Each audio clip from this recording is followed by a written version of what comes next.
Welcome back to the Introduction to Matinee. In this video, what we're going to do is introduce you to the Matinee editor. Now, when I say introduce you to the editor, I'm not talking about what we did in the last video where we said, check it out, it's the Matinee editor, isn't that cool? In this video, we're actually going to talk about the editor. We're going to use it. We're going to talk about the different parts of the editor and how to go about controlling data in the editor. And of course, to do this, we need some sort of Matinee sequence in place. So what we're going to do is we're going to set up that very simple Matinee sequence that we showed you in the last video that had a lift in place where a player could stand on it and the lift would take the player up in the air for a second or two and then take the player back down to the ground. That's right. So in setting that up, we'll then have data in place in the editor and we'll be able to walk around the editor and talk about how all the different parts affect the data. That's right. So let's go ahead and get started. The first thing I want to do is create some sort of an object that we can stand on that will behave like a lift. And just for the sake of ease, I'm going to steal one of these plates from the floor. So I'll right-click on this and we'll choose the very handy Sync Generic Browser option, which will select this static mesh for me here inside the generic browser. We can close that now. Right-click on the floor again, and I'll choose Add Actor. Now, before I actually choose anything inside of here, let's talk for just a moment. There are two actors available to you within this list that are pertinent for creating a Matinee sequence. We have the basic interp actor. And this is the actor you're going to bring in anytime you want an object to be animated through Matinee. In essence, it's just a dynamic object, something that's going to change in time, and in this case, we're changing its position over time. So whenever you have some sort of static mesh that you want to move about your level, you want to use an interp actor. Now that brings us to our other option, which is a mover, and this is where it can get a little bit confusing, especially if you're looking around for tutorials on the web, or maybe you're browsing forums and people are talking about creating lifts and doors, because you're going to hear the word mover a lot. Mover is actually an older term from previous versions of Unreal, and you'd hear it for anything that was an animated object, such as a door or a lift. These days, it's really all about interp actors. What a mover is an interp actor that comes in with some extra stuff already connected to it for sake of convenience. That's right. It's already got the event already attached to it, already has the Matinee sequence already applied. In place. Yep. Everything you need is really there except for your animation. Now, the cool thing about using a mover is that it makes the setup of the interp actor very much like animating a mover in previous versions of Unreal. So if you were used to creating lifts and doors in such as UT 2003 or 4, you're going to be right at home using the mover. But also keep in mind that in general, the mover is going to be geared mostly toward very simple lifts. That's really what it's all about. But since that's what we're making, it'll work out perfectly. Let's go ahead and choose Add Mover. And boom, we get a mesh, and I'm going to kind of move it over here into the middle of the floor, and it's a little big. So let's shrink it down to about 0.4, so it's a little tiny thing. And if we take a look here in the middle of our floor, you'll notice it's completely black. It is not lit. Only lights that are broadcasting on the dynamic lighting channel are actually going to affect movers. So that's something we'll run into later on when we start putting in the door. So for now, let's just keep it here with this object. Now, I'm going to jump into Kismet because something interesting just happened inside of Kismet when we added this mover. We get a subsequence. Now, in my case, it's called interp actor 7. On your end, it could be interp actor any number. It could be all sorts of things. But let's go ahead and double-click it to jump into it. And check it out. We automatically get the mover event. It is already connected to a Matinee sequence object. This Matinee sequence object already has a group which is attached to our interp actor. And if we double-click the Matinee sequence object to open up the Matinee editor, we already have a group and a movement track added for us. Now, if we hadn't used the mover, we would have had to have created all of this ourselves. That's right. Because we chose the mover, we get this sort of prefabricated network set up for us, which makes animation a lot easier. Now, before we actually take a look at the intricacies and all the buttons, knobs, switches, and dials of the Matinee editor, let's create a very basic sequence. So for now, just follow along with what I'm doing, and it'll all become clear as we go. And then when we're done, we'll take a look at everything that we haven't yet covered inside of here. So the key to working with Matinee is this big timeline area. Everything that you create as far as keyframes, all of your different tracks, they're all going to have data that's stored here inside this timeline area and within the group and track list located here on the left. So what I'm going to do for starters is roll my mouse wheel down. And what that's going to do is zoom us out a little bit so we can see a little bit more of our time. Notice we have a dark gray area over here, which means that we have, there's nothing going on over here. We have a dark gray area over here. This is also nothing. All of our sequence takes place within the range of 0 seconds to 5 seconds, and that's what this timeline is all about. It's just giving you an indication of our time. Now, I don't want our lift to take 5 seconds to go up. I know that sounds really impatient. Every elevator I've been on takes more than 5 seconds to go up a floor, but we're playing a game. Everything needs to be fast-paced. Except those elevators at places like Six Flags. That's true. Now, I do like those, but you got to stand in line to get on those. Yes, you do. So I'm going to bring this down to about 2 seconds, and notice what I did here. I clicked on the small red triangle, and this is actually changing the end time for our sequence. So it's just dragging that around so I can make my animation longer, all the way to 7 seconds and beyond. I could, drag us down here and make it maybe all the way to 10 seconds if I wanted a really slow elevator. But I'll just drag us back here and bring it down to about 3. Now, also notice something else. I'm going to be kind of jumping around a little bit just so that in case you're trying to follow along with me, if anything confuses you, I can alleviate your confusion more easily. In my case, it was real easy to jump this right over to a flat 3 seconds. If you're following along on your end, it might not be so precise. You might have 3.02 seconds or 2.997 seconds. Make sure that up here in the top of your toolbar, you have a little snap drop down. Currently, I have this set to 0.10 seconds, and you're going to turn on this little toggle snap button right up here at the very top. And if the tooltip will work with it, there you go. It says toggle snap. If you turn that on, then editing this becomes a lot easier. If we turn this off, I can get I guess precise would be the word, but I would call it imprecise, especially if I want 3 seconds. So let's turn that back on, and I'll snap that right back over to a flat 3 seconds. Excellent. So now my entire sequence takes 3 seconds. Let me roll us back in with the mouse wheel to give us a clearer idea of what we're working at.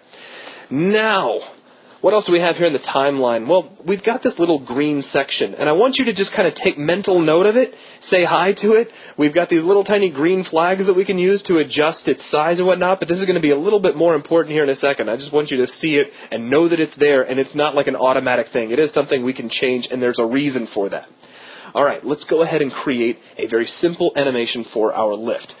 Now, animation inside of Matinee takes place through tracks. You are going to animate on a specific track. And in this case, we've got a group. Within this group, we have a movement track.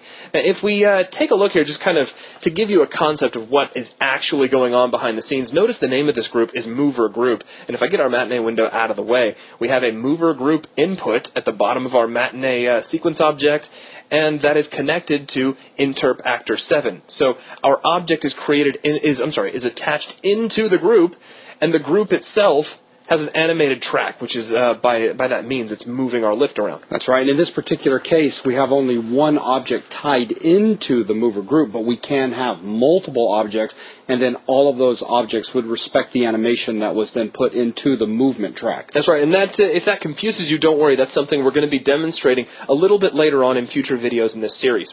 Okay, so we know that we have groups, we know that we have tracks within those groups.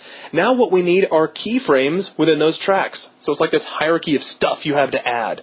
The first thing we need is our initial keyframe, which is going to control our initial location for our lift. And I'm going to try to be really clever with my screen space here to show you what's going on as best I can. As a matter of fact, if you'll bear with me for just a moment, what I'm going to do is move my window over just a little bit. We'll slide the camera over. I'm going to try to show us everything we possibly can. I'm going to even zoom out a little bit here inside of Matinee so that we can see our entire time range. I think that's probably the best I can hope for at 1024 resolution. Okay, so let's create our initial keyframe. I'm going to click on my movement track to put focus there, and I'm going to click on the little Add Key button located up here in the toolbar. Just click on that. We get a little tiny burgundy triangle with an orange frame around it, and this is our initial key. Now, some interesting things have just happened. If we take a look here inside the Matinee editor, we have a big red key 0 indicator telling us what key we are actually sitting at, and something interesting happened here in the viewport. It currently says adjust key 0. Now, if you've done any sort of mover or animation inside of like UT 2003 or 4, you've actually seen this kind of thing before, where you get that indicator of you are now animating a mover. It's very similar to that. Now, what I'm going to do here is create our second keyframe, because if you know anything about keyframe animation, and even if you don't, the whole idea is that you have at least 2 keyframes, and you interpolate the change input or in property in between those, and by that you get animation. That's right, and starting out here with the very first keyframe, what that is recording the position of where this lift is at that particular time, which means in this case at time 0, meaning at the start of its animation. That's right. So now let's go all the way to the end, 3 seconds. Notice this is my time slider. This actually tells us what point along our timeline we're looking at over here inside of our sequence. If I drag this to 3, notice I can't go beyond that red flag. So that's a flat 3 seconds. Instead of clicking on the Add Key button, what I'm going to do is press the Enter key, which is a hotkey for Add Key, and now I have 2 keyframes. The only problem is that currently both of these keyframes include the same data. That's right. They both reference the exact same position. So to interpolate between these two, you're not going to see any change on the mover whatsoever. Right, well, what we're saying in English is, at 0 seconds, I want you to be on the floor. In 3 seconds, I still want you to be on the floor. That's right. So that's no good. What I want to do is click on this key, and you'll see Adjust Key 1 on it. Now, just something real quick. If you move your time slider, if you bump it, you'll notice that Adjust Key 1 disappears. We no longer see the key indicator here inside the Matinee window. But if I click on that key, boom, it jumps us right over there, and now we see Adjust Key 1, and you want to see that over here inside the window. While Adjust Key 1 is visible here inside the viewport, I'm going to take our little widget and drag our lift up into the air, and we get some interesting stuff. First off, we do change position, and we get this really cool line with some little dots along it. And what this line does is show you the trajectory of the object from its pivot point. So it shows where it begins and where it ends. And the little tiny dots will give you an idea of how quickly it's moving. So you'll notice the dots are really close together at the very beginning, and they spread out as we go along the length, showing us that we are accelerating, and they get close together again at the end, showing us deceleration. And we can confirm that with the animation curve, which is something we'll take a look at very shortly. So now we have some motion. If I scrub the timeline at this point, look at this.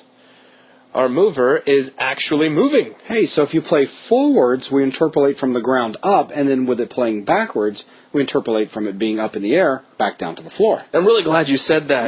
If you play backwards, the elevator comes back down. That's going to be a really handy trick to keep in mind, because if you're completely new to this, you might think, well, I animated the lift going up. I suppose now I should animate it going back down. And the truth is, you don't. All you need to do is animate it backwards in reverse. It's kind of like hitting the play backwards button, or kind of like the rewind button.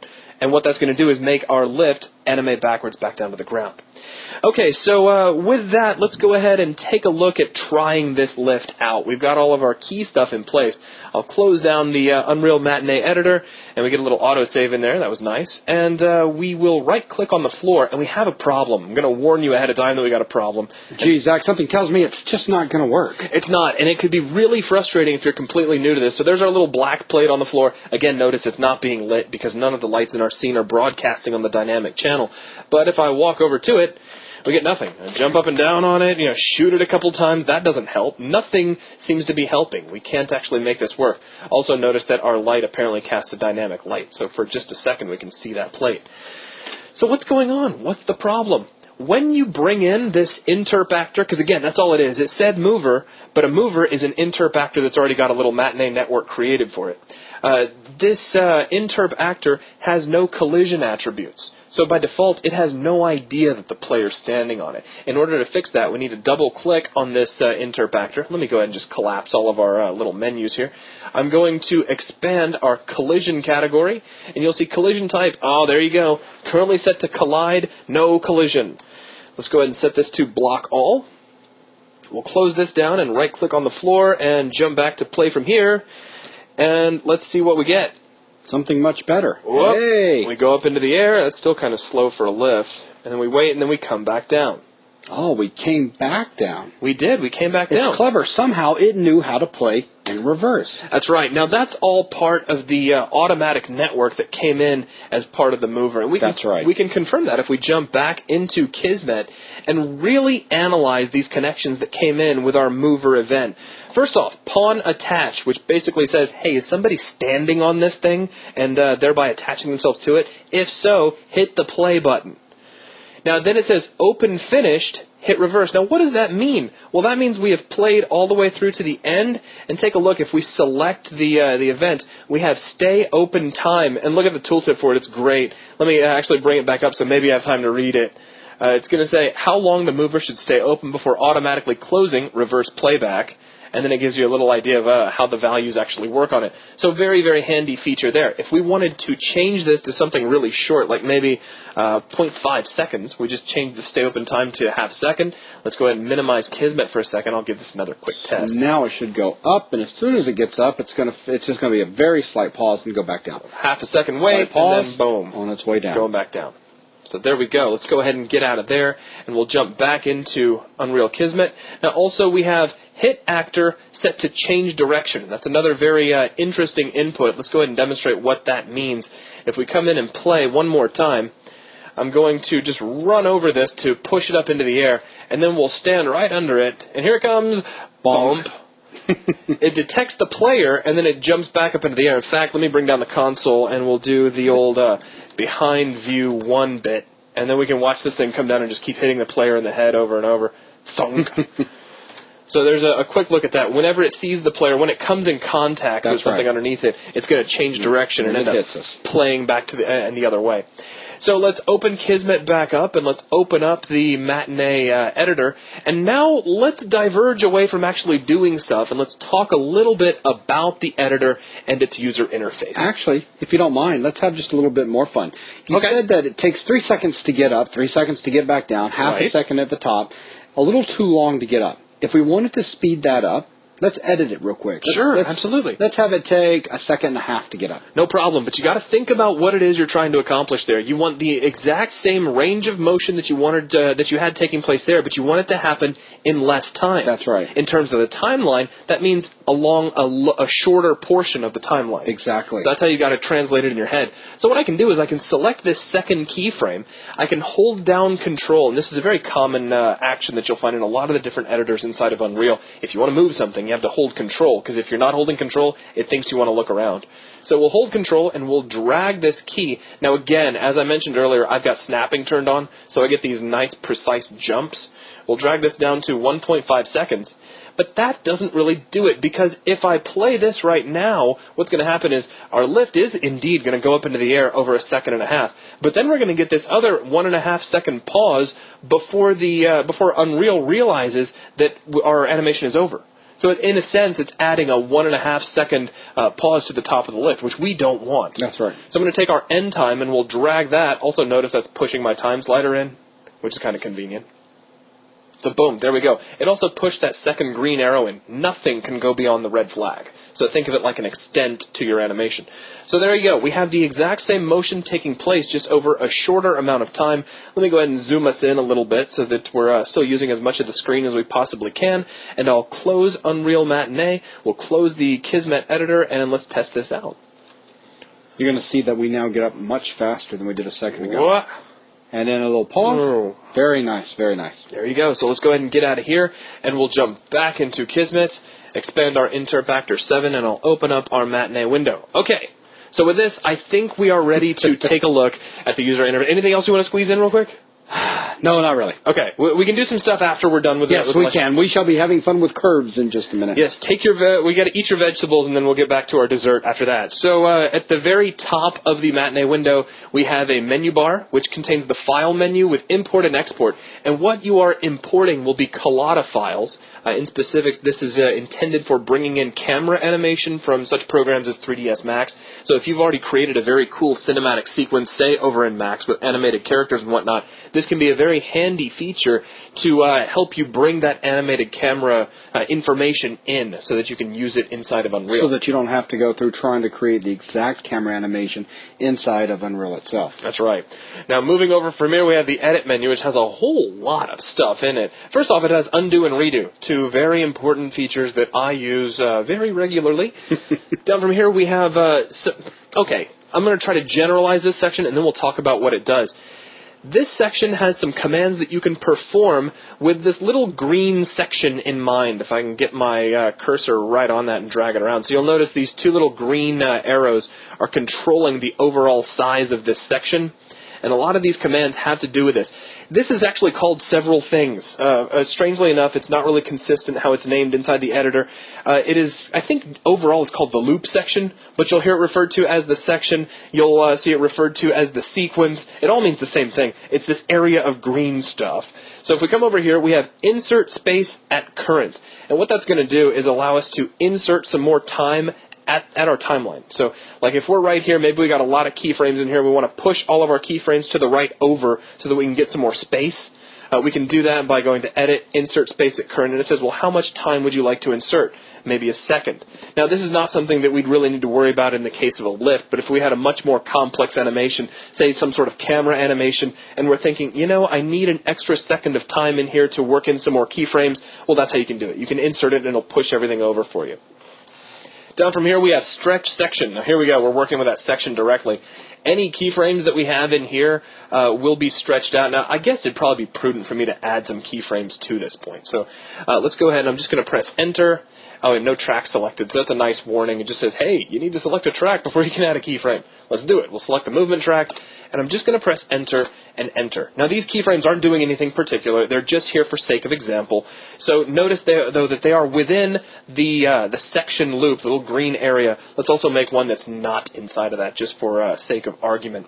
Now, let's go back to Edit, and I'll say Stretch Section. How long would you like to stretch it? It says its new length is going to be what? Currently, its length is half a second, which we can confirm. From 0.5 to 1, so there's its current length. What length would we like it to have? Maybe 0.75.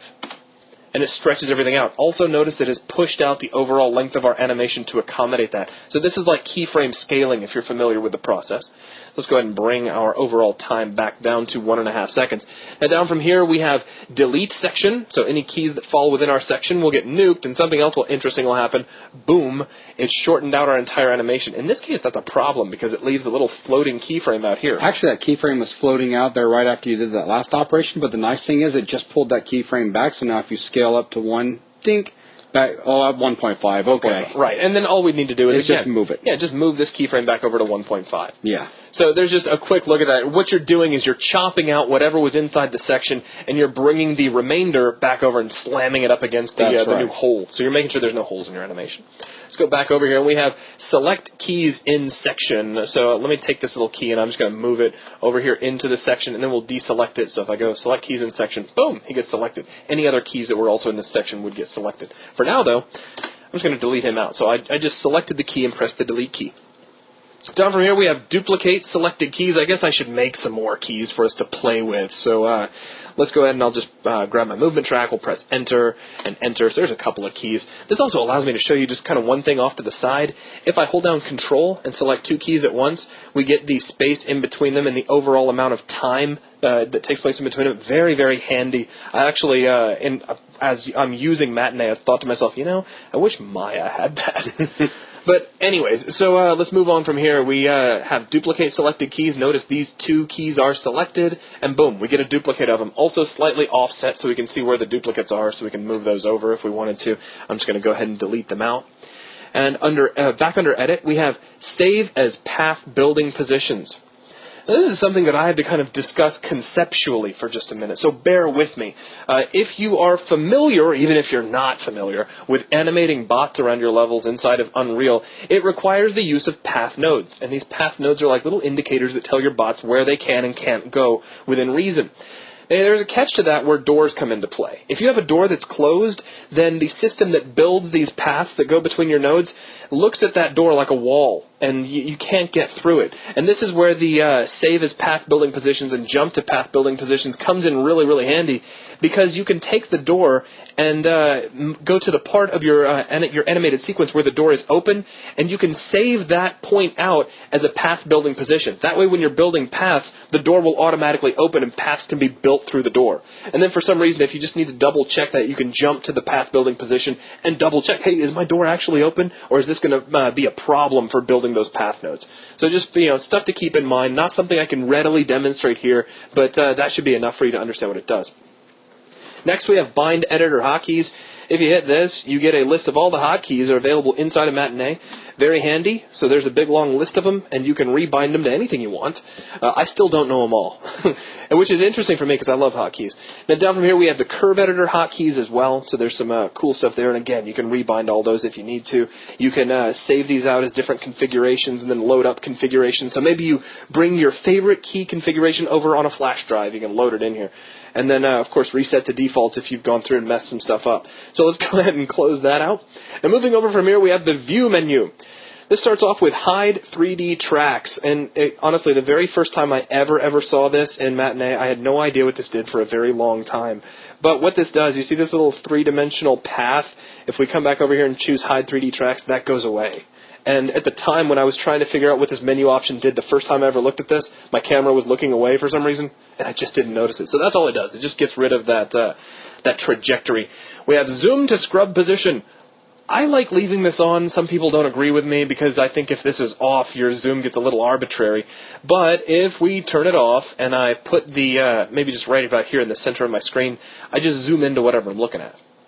So you'll notice it's going in toward the center. If I was to navigate us over here, we're zooming in at this point, and so on and so forth. If you switch Zoom to Scrub Position on, as soon as we manipulate the scroll wheel, we're jumping in toward the time slider. That's really all that's doing. Just comes down to preference on how you like to work. Yeah, how you like to work. That's all it boils down to. Now, here's where stuff gets kind of interesting because I think, if I'm not so much mistaken, these next two commands are actually out of order. They do the exact opposite of what they say they do. First off, we have Fit Loop. Now, if I hit this, bump, we are fitting our whole sequence into our view. We're zooming perfectly into the sequence. But if I go to Fit Sequence, we're actually fitting to the loop. So they're perfectly in reverse to one another. However, there's just off the cuff, there's some tool buttons we'll talk about in a second. These do work the way they should, even though they supposedly tie up here to these. Basically, in your head, just reverse the names here. This should be View Fit Sequence. This should be View Fit Loop. They're perfectly backwards. Then we have View Fit Loop Sequence, and this does something that I didn't expect at all when you click on it. It zooms us in to the length of the sequence, and then it takes our section and spreads it out to take up the entire sequence. So it just kind of does everything at once. So it indeed meets both of those criteria. Except that it changes, it forces it to where, it has to. It's kind of interesting. Now, here's also another interesting feature of the Matinee editor. We can toggle on the curve editor. Now, why I say that's interesting is because if you go over to the window menu, which is our next menu, the very first thing is Unreal Matinee Curve Editor. So if you didn't get enough of it there, you can also make it visible here. But these two will conflict with each other. So if I turn it on here and I turn it on here, I've got to turn it back off here to switch it off. Right. So they kind of override one another. Okay, and also we have the ability to turn the Properties window on and off as well. So that's a quick look at the menu bar. Let's jump down to the toolbar. We've already kind of seen this button. This allows us to add a key. I prefer just using the Enter key, but for those of you who aren't big hotkey fans, of course you've got this little button up here. Refer back to it if you want to. We have the ability to control the kind of key we want to make. Now, in the case of this mover, I don't believe it was really working that way, so I'm just going to confirm this real quick. Don't pay any attention to what I'm doing. Yeah, we don't have constant keys in there. So this was set to constant, but that was indeed not what it was doing. The purpose of this drop-down is to allow you to control what types of keys you want to create. So do you want to create linear keys which have no ease in and ease out? Do you want to create auto keys which will ease in and ease out? Now, these are terms that I'm using that assume a little bit of knowledge of keyframe animation. So for now, if you don't know much about keyframe animation, I am sorry. It will make a little more sense once I go through the discussion of the curve editor. So for now, just a minute. Yeah, in just a minute. So bear with me. But if you are familiar with keyframe animation and animation curves, Bezier curves for animation, then you already know what these are going to do. Okay, so moving on from here, we have play. This is just going to play through once, and it's done. But it's very handy because as we're playing through, you can watch back in the editor, and you can see the objects actually move around. That's right, but if you hit play again, it's not rewinding, so you need to hit stop to rewind it, and then play again, and there you go. You can watch it. Now, you do have play loop, and this is kind of interesting because it's loop section. So right now, it just so happens, coincidentally, that I am looping the entire animation over and over. But that is because my little green section is taking up my entire animation. So if there was a part of the animation I wanted to analyze and play over and over again to see if it's playing right, I can set my section down like so, and then when I click loop section, we're just playing that one portion. So there's just a quick overview of that. Let's go ahead and stop that. Also, just off the side, let me go ahead and delete these excess keyframes. They're not doing us any good, so I'll select them, press the delete key, and nuke those out. All right, next to here we have several buttons that allow us to control playback speed. In most cases, I will always leave this set to full speed, but for maybe some sort of debugging purposes, you might want to set this down to slower speeds just to see how stuff looks. Like if we're thinking maybe our lift is moving a little too quickly, we can set this down to half speed and hit play. And does that look better? If so, do we need to increase the overall speed of our animation or decrease it, and so on and so forth? It's just a way to control playback speed. That's all it is. We'll leave it at 100. Next to this, we have undo and redo. Pretty cut and dry with those two. This will undo, this will redo anything that has been undone. Next to this, we have the ability to toggle the curve editor on. If you didn't get enough of that feature from the view and window menus, you can also do it from the toolbar. So, boom, there it is. We can toggle snapping. I like this, and I use it all the time because in general, most of my animations, especially for lifts and doors and all that, round to some nice friendly interval. I don't think I ever animate doors to something like 2.315 seconds.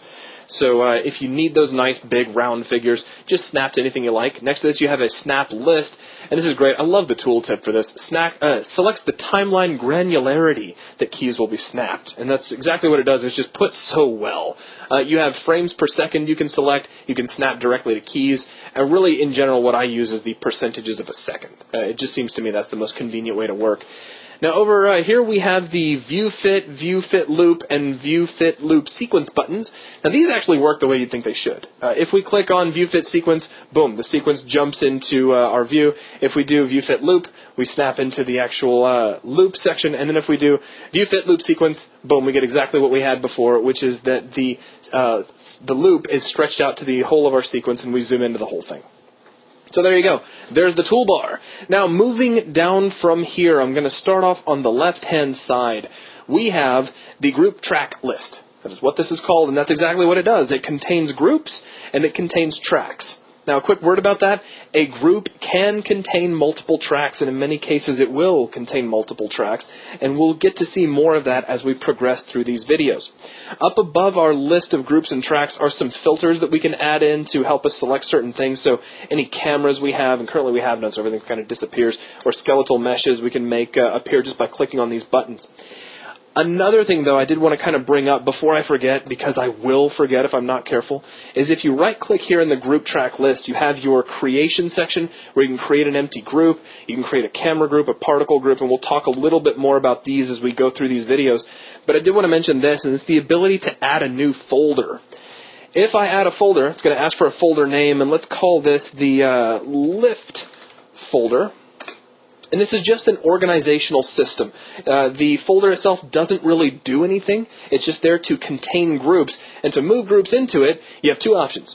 You can right-click on the group, and you'll see Move Group into Folder, and you'll get a list of all your folders here. So there we go. It jumps into the lift folder. And the cool thing is I can collapse this folder and make all that go away. So a very nice organizational feature. I can expand that back out. If I need to pull it back out of the folder, we can right-click on the group again and remove from folder. And there we go. So now it's separate, but the folder's been moved up to the top. It's no longer contained within it, though. I can right-click on the folder itself and just say, Move Group into this folder. Well, what group? The mover group. Move that in there like so. Or we can right-click on the folder, and all we can do from here is rename the folder or delete it. And watch this when you delete it. You get a very nice warning. Are you sure you want to delete this folder? Any groups that are attached will be detached first, but not deleted. So we'll say yes, and that just nukes out the folder. So that's very handy to make sure you don't accidentally kill a bunch of work you've set up. Oh, I'd cry. I just sob for an hour.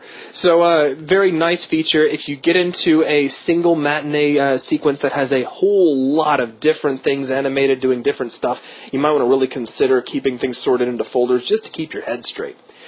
All right, you will notice that there is a scroll bar over here on the left-hand side. Now, here I have nothing really to scroll, but as you start adding more and more groups and tracks, this will become more and more important, and the ability to scroll up and down and see all of your different groups and tracks becomes very important.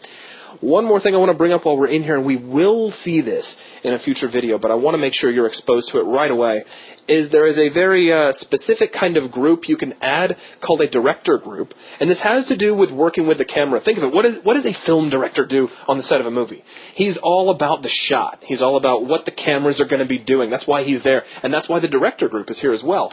But when we add it, the user interface does something really interesting. It divides into two.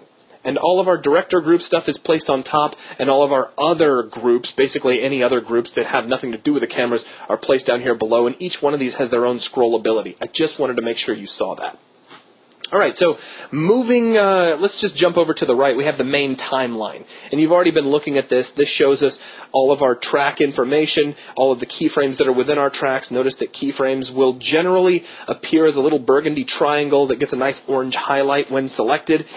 Based on the kind of tracks that you have, these will appear the tracks will appear a little bit differently based on what you're doing. So, like a soundtrack, for example, which is something you can add, we could right-click on this group, and it should let us add a soundtrack, though I'm not really going to add one, but, okay, fine, I will. But if you try to add a key to a soundtrack, when you press enter, we'll get a warning that says we need a sound cue selected. Now, I'm not going to go digging out a sound cue, but if we did, we could place a key, and we would actually see the length of that sound clip here inside this track. So all sorts of information will actually be displayed in this timeline based on what you're doing.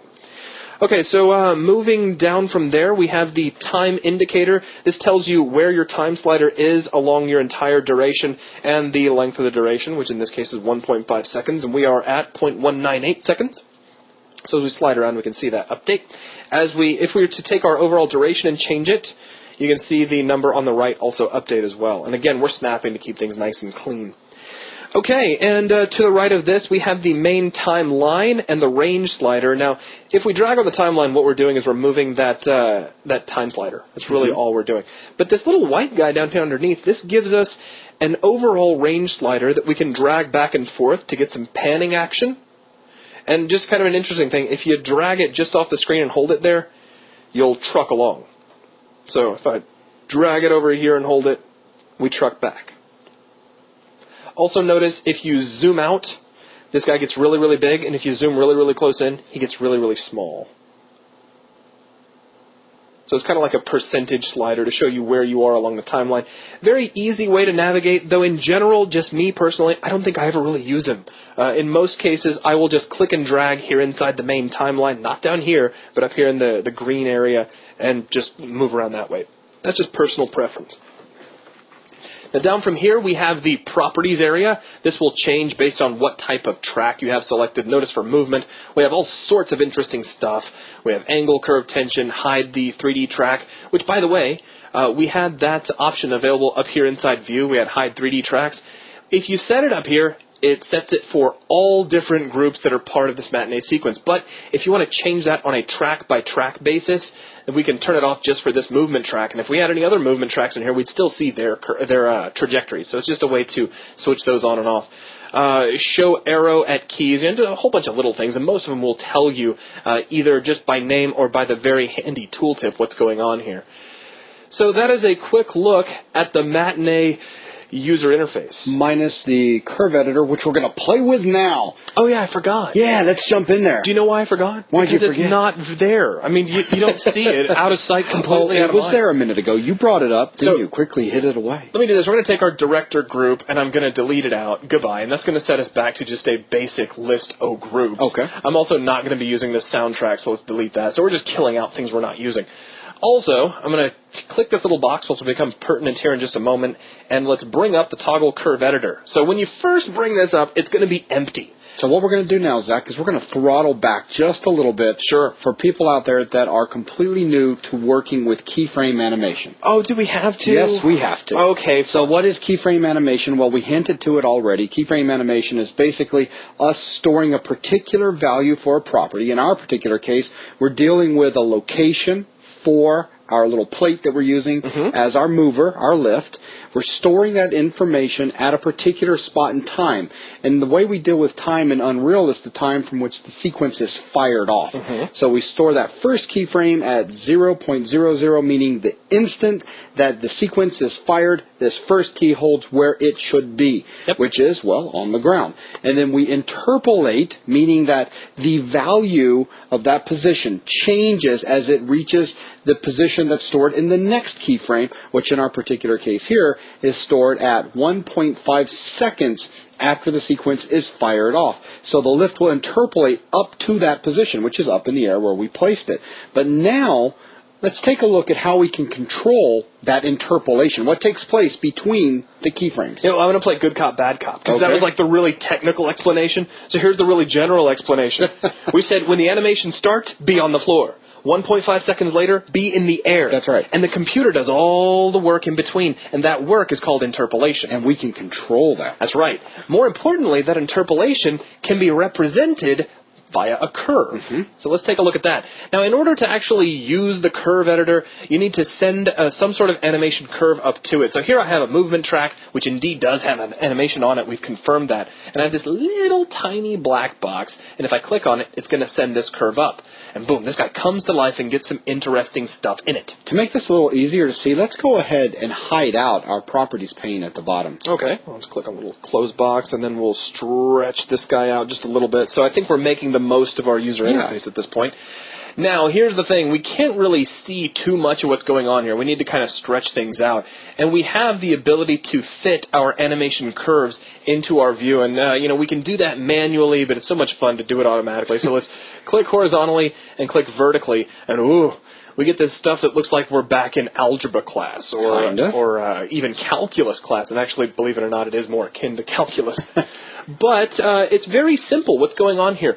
We are taking the changes in position and we are representing them graphically. And what I'm going to do real quick is just go one axis at a time and show you what's going on. Now, when I say one axis at a time, take a look over here inside my curve icon here in the list. We see red, we see green, and we see blue. And if you're already not familiar with that, RGB equals XYZ. So red is always going to be X, Y is always going to be green, or green is always going to be Y, and blue is always going to be the Z axis. Now, in what direction are we moving this lift? Straight up and down. That is the Z axis. So let's just go one axis at a time, though. I'm going to click on blue, I'm going to click on green, and all we have left is red. Notice that it's flatlined. There is nothing going on here. We're saying at the beginning of our animation, we have this particular value, which is negative 180 by the look of it. And then 1.5 seconds later, at the end of our animation, we have the same value. So no motion in X. So let's turn off X. And so that's correct, because the lift is only moving straight up. There is no movement in X. That's right. It's only moving in Z. That's right. So let's take a look at Y for a second, and we get the same thing. We get its Y position, which is 324 Unreal units at the beginning of the animation, and it's still 324 units later on. Now, why am I showing you this? Well, again, we're assuming that you're relatively new to the world of keyframe animation, and whenever you see a perfectly flat line, that indicates no animation. I like no to think change. of that as a hold. That's right. Or a hold. I always think of it as flatlining. That's just the way I've always looked at it. But I mean, yeah, hold is when I'm trying to hold that key up to a certain degree. I know where you're coming from. Yeah, we don't want it to move, so it's holding. It's holding still. That's right. So let me go ahead and turn that off, and let's take a look at our Z curve. Ooh, Z has some change over time.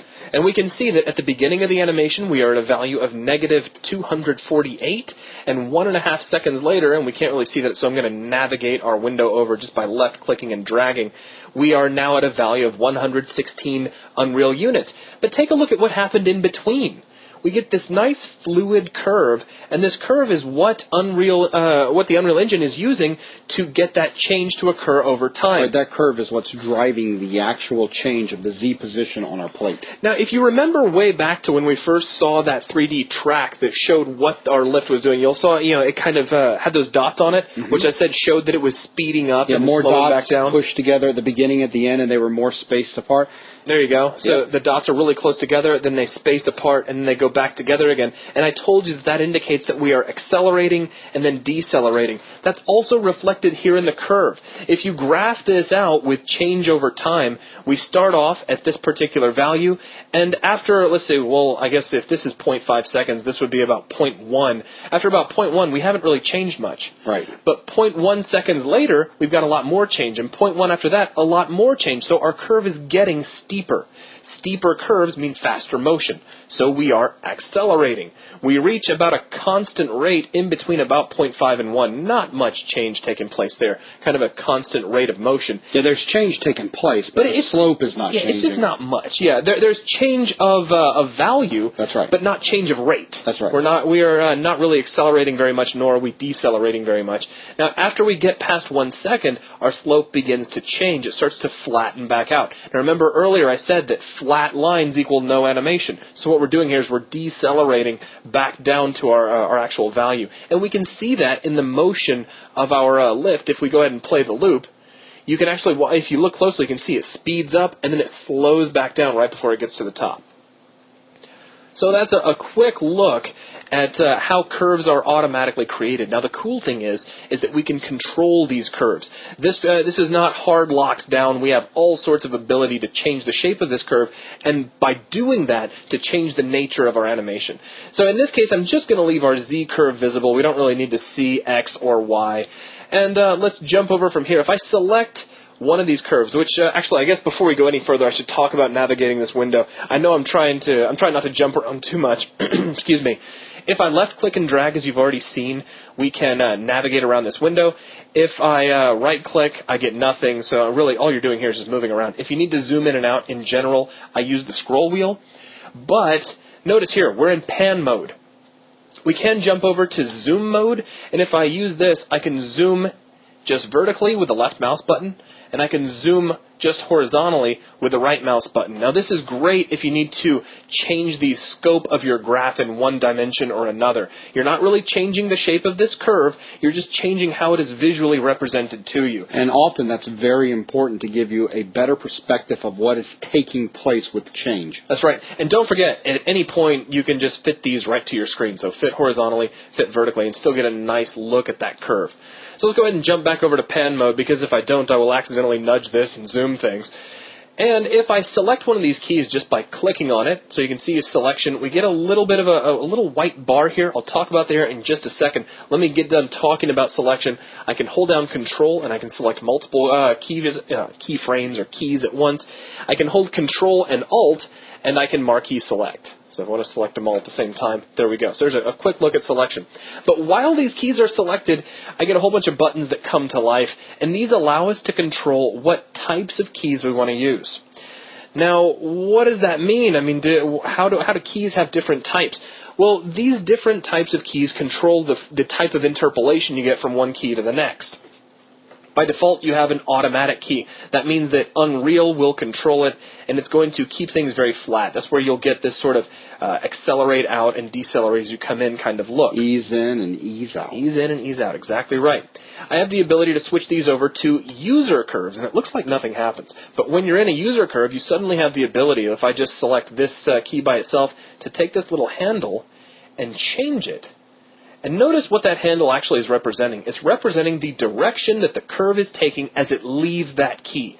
So as I bring it down, look what our curve is doing. It's actually dipping down. What sort of motion does this define? It means that our lift would actually go down into the floor for a moment and then start to raise back up. And we could show that. Let's just take just a second and confirm that. If I just hit play loop. Where did it go? Yeah, it's going to shoot down through the floor for a second and seem to disappear. So if you drag your scrubber over there, you can actually show them slowly. Yeah, let me stop it, and we'll bring this to... there you go. You can watch it go right down through the floor if I play backwards. Down and then back up. There you go. So you can see that motion clearly defined right here. In fact, let me try to I'll try to make the most out of our camera by showing us the whole thing, or as much as I possibly can. Again, I think that's probably about the best I can hope for. So we can control this curve by adjusting these tangents, like right here. We have accelerating as we leave the curve. Instant, like rocketing straight up out of there. And then we slow down as we get to the top. So if I hit play, boom, and then slow down as we get up to the top. So you can use this to really get a lot of different looks to your animation, though admittedly, in the case of a lift, the very simple ease in, ease out is probably one of the best ones you can hope for. Now, at the same time, we have other forms as well. Ooh, before I jump on, I want to show you this. Notice I've set this key to an auto curve, so it got nice and ease in, ease out style again. We get that nice S-curve shape. As soon as I grab this handle and try to adjust it, look what happened up there in the top toolbar. We immediately jumped over to a user curve. Unreal said, oh, you want to be able to edit that as on your own, that has to be a user key type, so it shifts it over for you. Okay, our next key type is the curve break. Now, the only way I can really show this off is to put a key right here in the middle of this. You need a key that has a key that the curve will enter and then exit. That's going to be the... And right now, with the only two keys we only have an exit from one and an enter on the other. That's right. So what I'm going to do is move my time slider to the center of the animation. Let's make sure that my track is selected, and I'll press enter. And that creates a new key for us right here that I can select. So we'll click on that. Now notice this guy actually has two separate handles.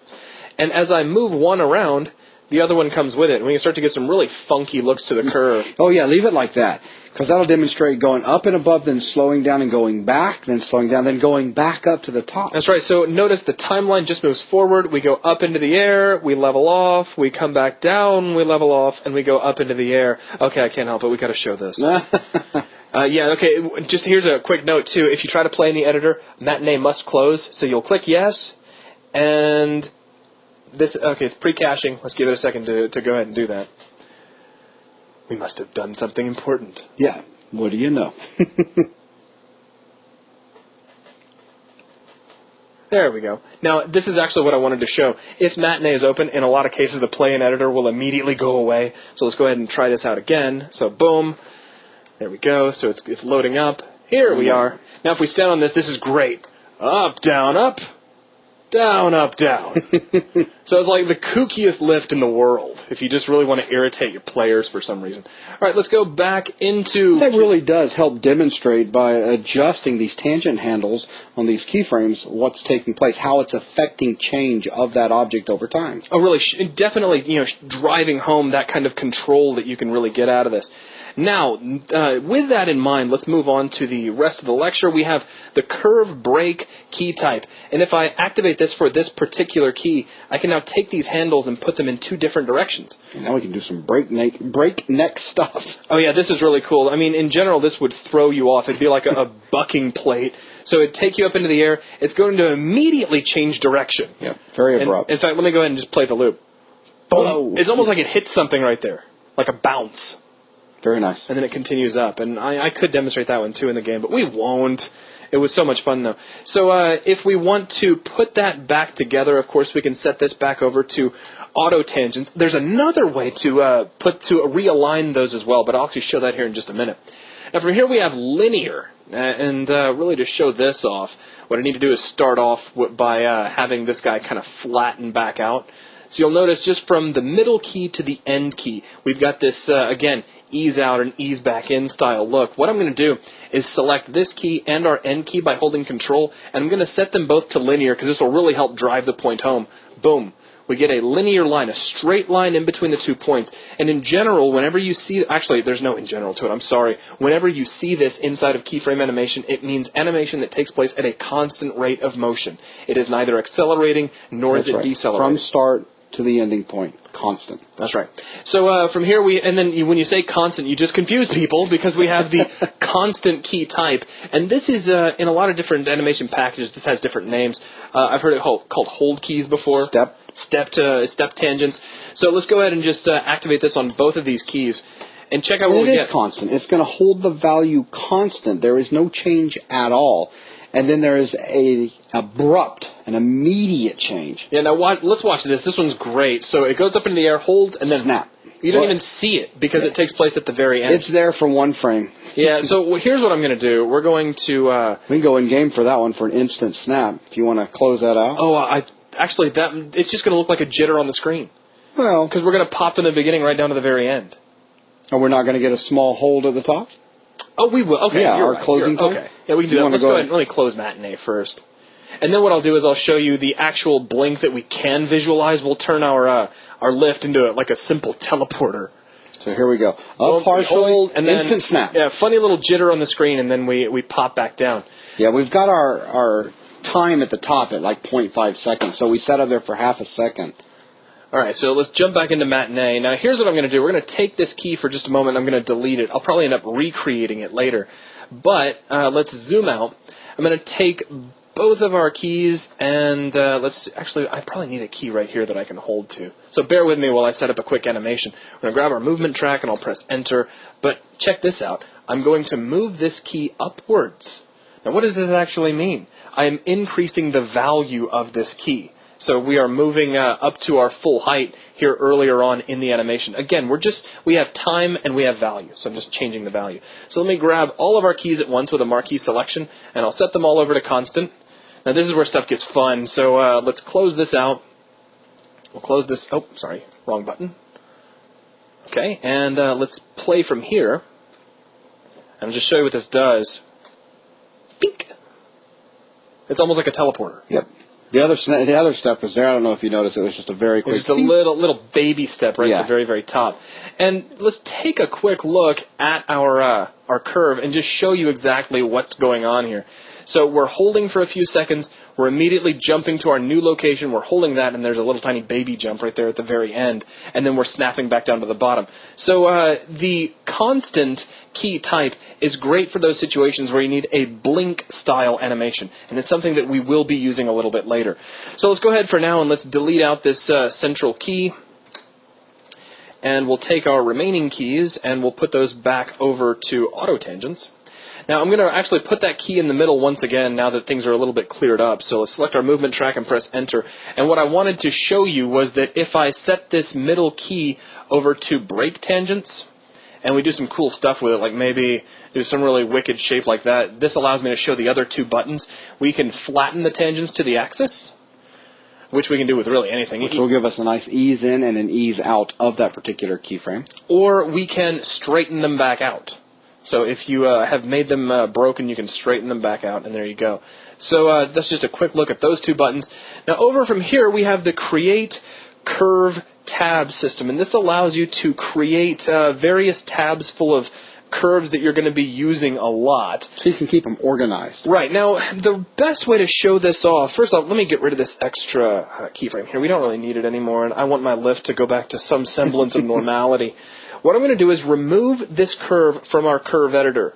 In most cases, you're going to be spending a lot of time moving curves in and out of this editor. Right. You won't just leave them hanging here. It's not like you're deleting it. That's right. You're just getting it out of the editor. Think of this like an analyzing machine. When you're done analyzing, get the curve out. So let's right-click and choose Remove Curve, and there we go. It's gone.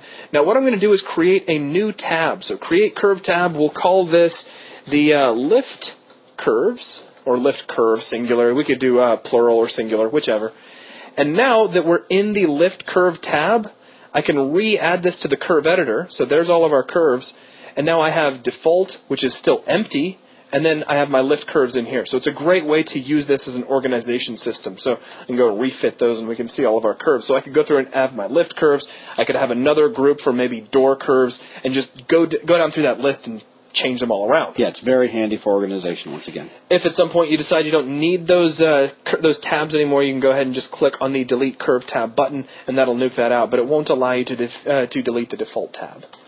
So there's a quick look at that. One more thing I will show is that if you have an animation curve that you've worked on for several hours, and it's exactly the way you like it, you can save that preset curve, or you can bring it back in. So just a quick mention of that to make sure that you're aware you can do that. And that is an overview of the entire curve editor. So let's go ahead and close that and get it back out of the way.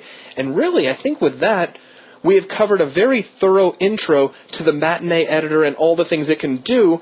But again, keep in mind that all we've really taken a look at is a very simple lift sequence. I mean, if I right-click on this group, you'll notice there are a lot of different tracks we can create. And each one of these tracks has a different specific behavior. Each one of these tracks is there for a very specific purpose. We have sound tracks, which is there for bringing in sound effects and playing them at certain times. Face effects tracks for playing facial animation. Event tracks, which is something we'll look at a little bit later, allowing us to trigger out new Kismet events.